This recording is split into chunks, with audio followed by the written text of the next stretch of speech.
Hi, everybody. It's Lee Caraher, and this is Everything Speaks, where we talk about how everything you do and say speaks for you, if you want it to or not. And today we're going to talk about going from polite to powerful in your feedback. It's all in the delivery in terms of how people can actually hear the feedback you're giving to improve and to change the behavior that you're asking people to change. We are really good at giving feedback that is constructive and positive. You did a great job on this presentation. You hit the notes, whatever the things are. Or there's a PowerPoint. My gosh, the visuals totally tell the story. Or you did much better job in this memo, whatever it is. When things are good and we're trying to improve something that is improved, we do a great job. We're not so good at the critical corrective feedback. And we found this out hard way last year when the leadership team thought we were being very, very clear. And it was a surprise when there was a consequence to the fact that behaviors hadn't changed. So let's talk about how to make sure that the feedback you're giving lands, because it is in the delivery.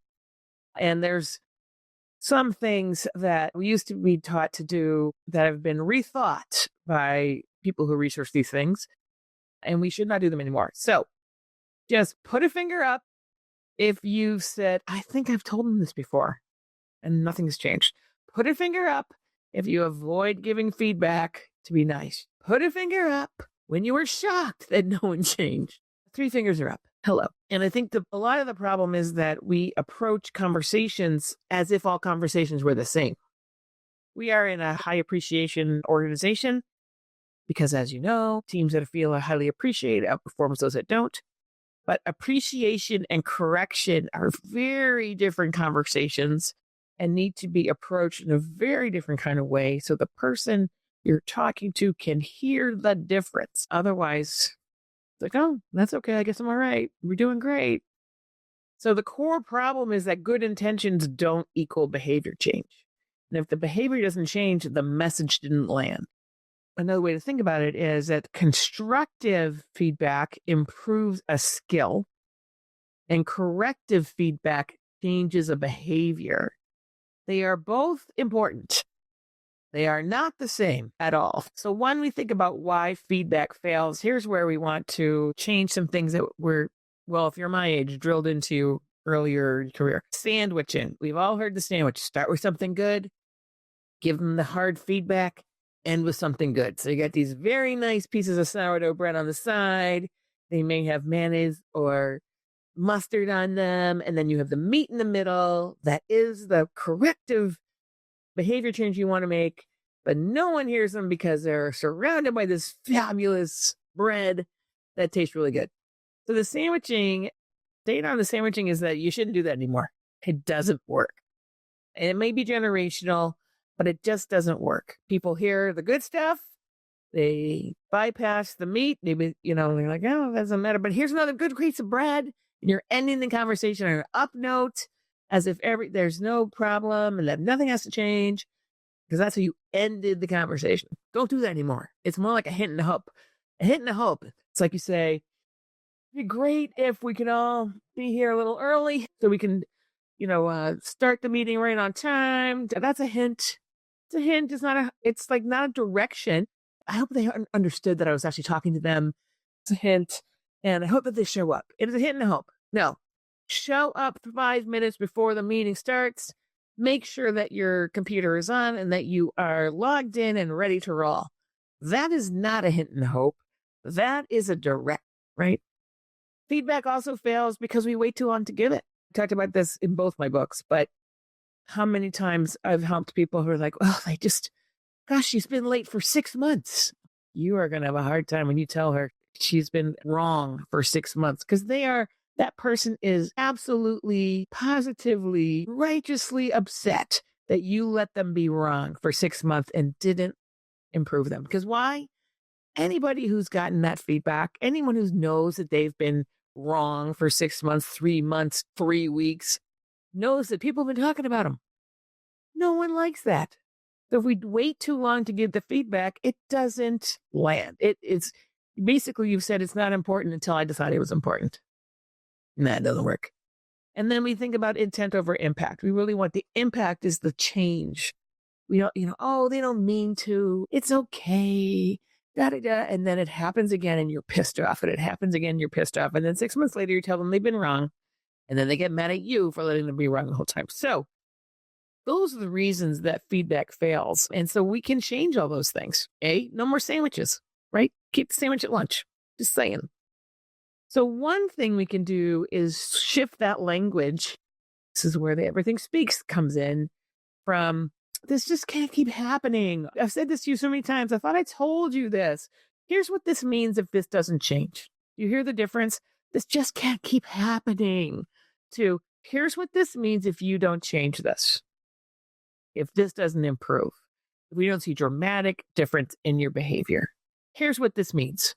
And then you have to fill in the blank. You will lose your job. There is the door. It's a demotion. You move out of the department. Whatever that consequence is, fill it in. You have to have a consequence and then you have to follow through. As opposed to this just can't keep happening is a hope. It's a hope. It's not a direction. Another way to approach these conversations, like I said earlier, not all conversations are the same. You don't enter an appreciation conversation the same way you open a corrective conversation, is use some grounding language. Like, I need to be clear with you about something because it matters to your performance. It matters to your future here. I need to be clear with you about something because it matters to your future. It matters to your performance. So it's alert, alert, alert. It's not, hey, let's just get together and talk about things. I have a few things to go over with you. Yeah, it's all good. It's all good. It's all good. Don't worry about it. No. You're going to cut through that. So I need to be clear with you about something that matters for your performance and for the team performance. I'm sure we'll get together, we'll make this happen, and we'll move forward. But I need to be clear with you because this matters. When we think about starting a conversation with that grounding piece and then being clear and have a consequence, not around the hint and the hope, like, I just can't keep happening, to this is what will happen if this doesn't change, then you can be in a place where you can be more effective. So if we break down what effective feedback includes, one, it's timely.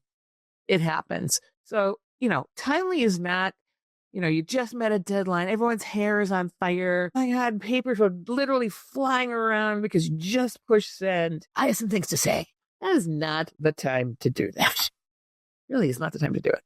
You need to take a breath. You need to get some distance between the situation you were just in and the corrective behavior and the correction process you want to put in place. So maybe that happened. And then you send an email that night or the next morning. Thanks, team. We got it done. I'm sure we can improve that process so we were not scrambling at the last second. I'd like to get together with everybody or the one person in the next 24 or 48 hours to talk about how we can improve that process and avoid that dynamic again in the future. That way, 48 hours is that's a good outline, right? You've told them that you're going to have this conversation. You've told them that you want to avoid this process again in the future. And you're giving them the heads up that you're going to have this conversation and that it's going to happen in the next 48 hours. That gives people time, one, to figure out when they're going to have the conversation and to prepare for it. The worst thing you can do is spring this stuff on people. It just sets up another meeting. You spring it on someone and then they're surprised and then it gets emotional and then people get angry and then you have to have another conversation. The whole point of communication is to stop. So set yourself up to have one conversation about it, not multiple that ends up being emotional and unproductive. The next piece on effective feedback has to be specific. That was a shit show. It's not specific. It is descriptive. It's totally descriptive, but it's not specific. We were pushing send at 10:59 a.m. when it was due at 11 o'clock. What if the intermittent? That is too late. Going forward, we want to set a deadline for a minimum 30 minutes before the actual deadline so we don't have to be frantic at the last second. Number one. Number two, we're going to move those deadlines back by 1 day so that we're building time in for thoughtful feedback and thoughtful application of that feedback. Typos. We cannot have any typos. You gave me a document that was full of typos. Here, here, here, here, here, and here. I will not accept them in the future. These are very specific things, corrections that you can do. The feedback has to be observable. It can't be like, my gut says, or I think that, or I assume that. No, observable. What did you observe? What did you observe? Not supposition. And then the feedback also needs to be connected to the impact. So it's not like things that don't matter in the big picture, connected to the impact of the work. And then you need to set unmistakable expectations. An unmistakable expectation, deadlines are the best example of these. So later is totally a mistakable expectation. Later when? Later is now. Later is later. You get to later and it's still later. No, I said later. My mom used to say, I'll do it on Tuesday. And you get to be Tuesday. And she would go, I did not say which Tuesday though, Lee. Thanks a lot, Mom.